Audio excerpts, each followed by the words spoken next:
Hi everyone, welcome once again and congratulations for your new journey as a BHMS student. इस video में मैंने somehow कोशिश करी है फर्स्ट ईयर BHMS के सब्जेक्ट के बारे में और बुक के बारे में जो भी आपके कन्फ्यूजन है उसे दूर करने के लिए। तो वीडियो को अंतिम तक ज़रूर देखिएगा और अगर वीडियो अच्छी लगे तो इसे लाइक करिएगा और चैनल को सब्सक्राइब करिएगा और ज़्यादा से ज़्यादा लोगों तक इसे शेयर भी करिएगा। जैसा कि आप सब जानते हैं कि 2022 से ना CBDC पैटर्न लागू हो गया है। पहले हम 5 सब्जेक्ट पढ़ते थे, अब हम टोटल 7 सब्जेक्ट पढ़ते हैं। लेकिन हाँ, पेपर हमें 5 ही सब्जेक्ट के लिखने होते हैं। तो 7 कौन कौन से सब्जेक्ट है, पहले मैं आपको उसका नाम बता देती हूँ। Anatomy, physiology, homeopathy, pharmacy, homeopathy, materia Medica, organelle, yoga, repertory and psychology.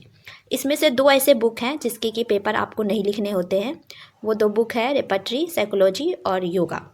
Repertory and psychology साथ में ही रखते हैं और योगा हमें पर्सनल डेवलपमेंट के लिए सिखाया जाता है। ओके, तो अब नेक्स्ट प्रॉब्लम आती है कि हम बुक ले कहाँ से। तो बहुत सारे जगहों पर तो कॉलेज बुक प्रोवाइड कर देती हैं और बहुत सारे कॉलेजों में बुक प्रोवाइड नहीं किए जाते हैं। तो अगर आप को कॉलेज में बुक प्रोवाइड की जा रही है और वो बजट फ्रेंडली है तो आप वहाँ से भी परचेज कर सकते हो। अदरवाइज आप सीनियर्स से बुक ले सकते हो सेकेंड हैंड, और फिर आप ऐप के भी हेल्प से लाइक अमेज़ॉन वगैरह पे भी बुक अवेलेबल हैं तो वहाँ से भी आप परचेज कर सकते हो, या फिर आप PDF डाउनलोड करके भी पढ़ाई कर सकते हो। तो ये बहुत सारे आइडियाज़ हैं जो आप ले सकते हो बुक ख़रीदने के लिए। जो भी आपको सही लगता है आप उस हिसाब से कर लेना अपना। और मैं एक बात और क्लियर कर देना चाहती हूँ गाइज़ कि आप बुक ज़रूर लो, बिकॉज़ बुक से क्या होता है ना कि अगर आप बुक आपके हाथ में होता है तो आप डायग्राम अच्छे से देखते हो, आपको कोई भी चीज़ पढ़ना होता है तो आप अंडरलाइन करते हो।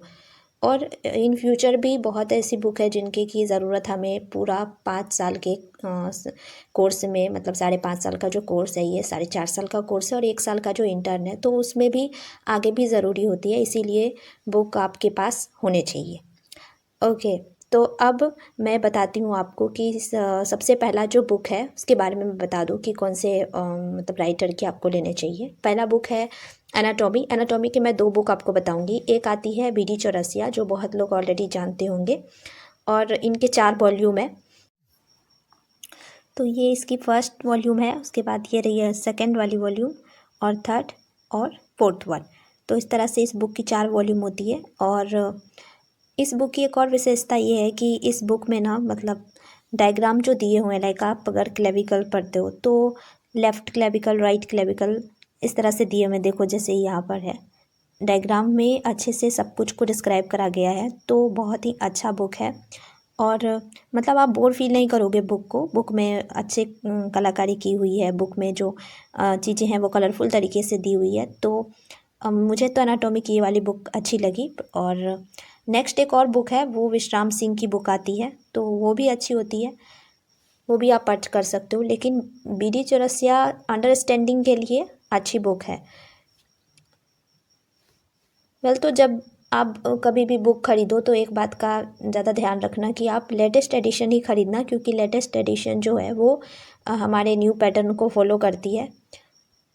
इस वजह से लेटेस्ट एडिशन जो है बुक की होनी चाहिए। बहुत ज़्यादा पुरानी बुक भी सही नहीं रहती है। नेक्स्ट जो मैं आपको बुक बताती हूँ वो है फिजियोलॉजी की। फिजियोलॉजी में मैं आपको 2 बुक सजेस्ट करूँगी। एक है के शंभुलिंगम की बुक और एक है गाइटन एंड हॉल की बुक। जो कि शंभुलिंगम की बुक है वो इस तरह की होती है, देखो, और इसका 8th एडिशन जो है वो अभी लेटेस्ट एडिशन है। के शंभुलिंगम की बुक के अलावा गाइटन एंड हॉल की बुक आती है। तो गाइटन एंड हॉल की जो बुक है वो, उसके लैंग्वेज थोड़े टफ़ है, बिकॉज़ वो इंटरनेशनली राइटर ने बनाई है, बुक लिखी है, तो उसके थोड़ा समझने में प्रॉब्लम होता है, थोड़ा हार्ड बुक है। लेकिन शंभुलिंगम की जो बुक है वो ईजी है, ईजी टू अंडरस्टैंड है, कंटेंट भी काफ़ी अच्छा है। और अगर आप फर्स्ट ईयर में हो तो आप बुक के लिए ये वाली बुक प्रीफर कर सकते। Moving to the third one, that is homeopathy pharmacy. Homeopathic pharmacy में मेंडल एंड मेंडल की बुक है, जो ऑलमोस्ट सारे कॉलेज में चलती ही होगी। इसके अलावा आप DD बैनर्जी की बुक ले सकते हैं। मेंडल एंड मेंडल की जो बुक है उसमें आप फार्मेसी के ऑलमोस्ट जो भी चीज़ पढ़ना चाहोगे सब मिल जाएगा। और ये वाली बुक भी बहुत अच्छी है अंडरस्टैंडिंग के लिए। प्लस इसमें जो हिस्ट्री दी हुई है और सारे कुछ दिए हुए हैं ना, वो बहुत ही अच्छा है। तो प्रीफर करिए मेंडल एंड मेंडल की ही बुक लीजिए और वही पढ़ाई करिए। फोर्थ जो बुक है वो है ऑर्गेनन ऑफ मेडिसिन की बुक बाय सैमुअल हनीमैन, और जिनकी की 5th एडिशन जो है आर.ई. डजन और 6th एडिशन को विलियम बोरिक ने ट्रांसलेट करा था। तो आप ये वाली बुक लेना, ऑर्गेनन ऑफ मेडिसिन के लिए ये वाली बुक बहुत अच्छी बुक है। इसके अलावा भी और भी बहुत सारे राइटर हैं जो ऑर्गेनन ऑफ मेडिसिन को लिखा है, लाइक ए.के. दास की बुक है, बी.के. सरकार की बुक है, नागेंद्र बाबू की बुक है। अगर आप ये वाली बुक नहीं ले सकते हो तो आप इसके अलावा नागेंद्र बाबू की बुक लेना, वो भी बहुत अच्छी बुक है। Last but not the list is materia Medica. Materia Medica की बुक ये एक ऐसी बुक है जो आपको अब से पूरे लाइफ टाइम तक पढ़ना है, क्योंकि ये क्लिनिकल पर्पस से भी इसके काफ़ी यूज़ है और एग्ज़ाम पॉइंट ऑफ व्यू से भी इसके क्वेश्चंस आते हैं बहुत अच्छे अच्छे। तो ये बुक आपके पास होनी चाहिए। एलन की नोट जो है ये एग्ज़ाम पॉइंट ऑफ व्यू से ये बुक बहुत अच्छी है और फर्स्ट ईयर वाले के अंडरस्टैंडिंग के लिए भी ये बुक अच्छा है।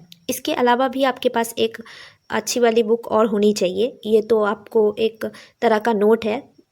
जो मेन बुक है वो विलियम बोरिक का बुक आता है, और विलियम बोरिक के अलावा एस.के. दुबे की भी बुक आती है।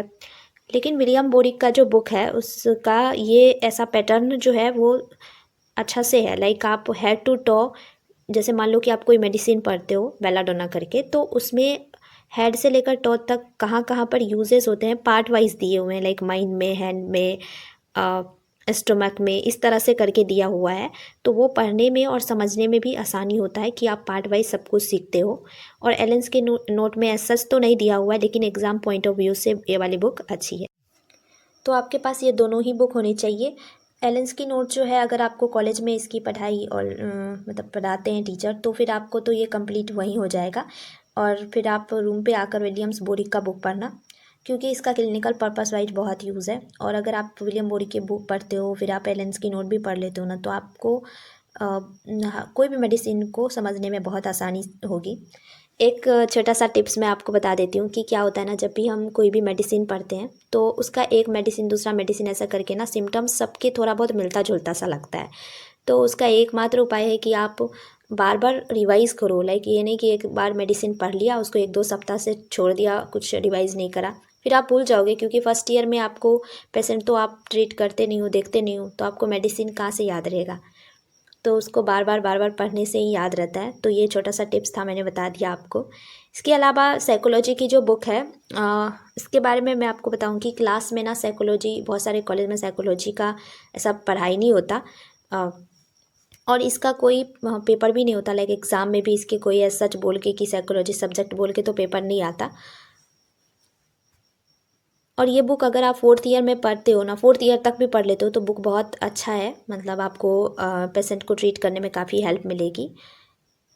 इंडियन ऑथर है एक बी.बी. मिश्रा करके, उन्होंने होम्योपैथी साइकोलॉजी को बहुत अच्छे तरीके से एक्सप्लेन करा है, तो आप उनकी बुक ले सकते हो। और हाँ, आपको मतलब आप कोई बर्डन लेके मत पढ़ना उस बुक को, आराम आराम से पढ़ो। और 4th ईयर तक भी अगर आप कंप्लीट कर लेते हो तो आपको बहुत हेल्प मिलेगा आगे। और 4th ईयर तक ही आप समझोगे, क्योंकि तब तक आप बहुत एक्सपीरियंस हो जाओगे, बहुत सारी चीज़ों को पढ़ लोगे आप होम्योपैथी के बारे में। तो लास्ट में आपको ये समझने में अच्छा मदद मिलेगा। तो इंडियन ऑथर है बी.बी. मिश्रा करके, उनकी बुक ले लेना। ठीक है, तो ये सारी बुक्स के रिलेटेड कन्फ्यूज़न मैंने कोशिश करी है कि मैं आपका दूर कर दूं।